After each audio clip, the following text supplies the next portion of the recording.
Hello, readers! Are you into revenge manhwa? Here are the top 10 revenge that I could recommend to you. All of these were released on 2022, so I hope you will like it. Number 10. The Princess in the Attic. Branded as a cursed child, she spent most of her life locked in an attic.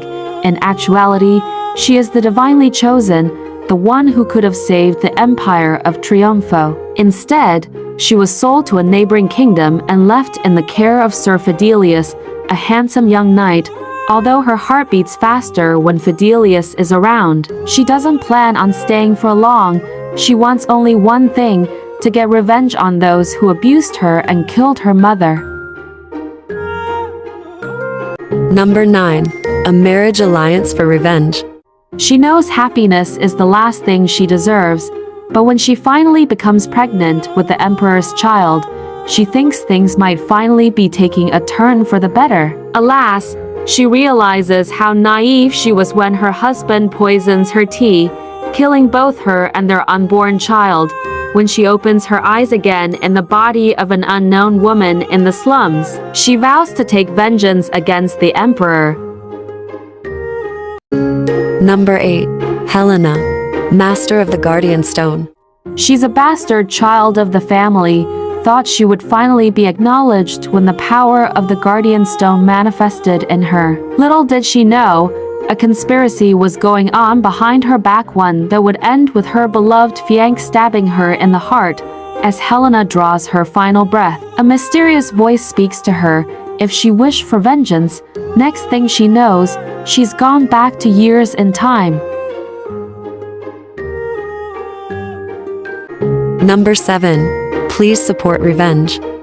From the information of the original story, she learns the reason of her mother's death. She realizes her own situation, deprived from her everything and driven her into becoming a villain. Decides to take revenge. She escapes out of the hands of an uncle who wants to control and tries to get back her share. She went to Duke Ferrado, who is known to be dangerous, and made her suggestion. Number 6. I'm the queen in this life. Despite her devotion to the new king, her faith is shattered when she is betrayed by him and eventually murdered by her own sister, who wishes to be queen. To her surprise, she finds herself sent back in time to her 17-year-old self.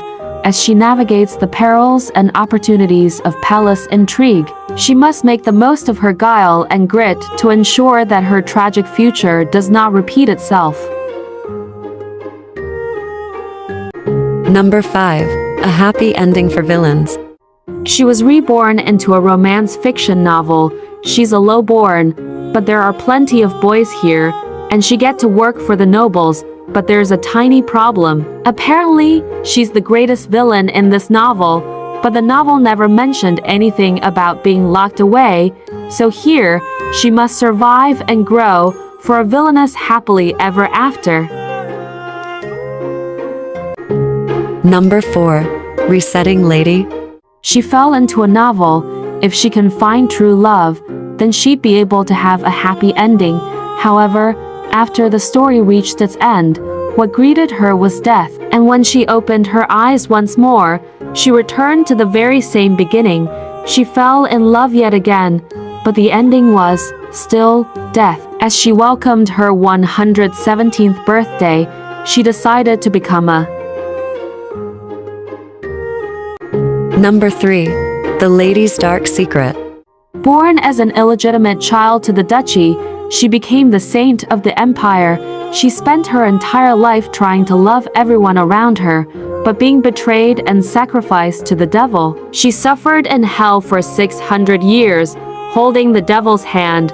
She came back from hell as the Lady of the Garnet Duchy, the greatest family in the entire empire, to bring cruel destruction to all who betrayed her.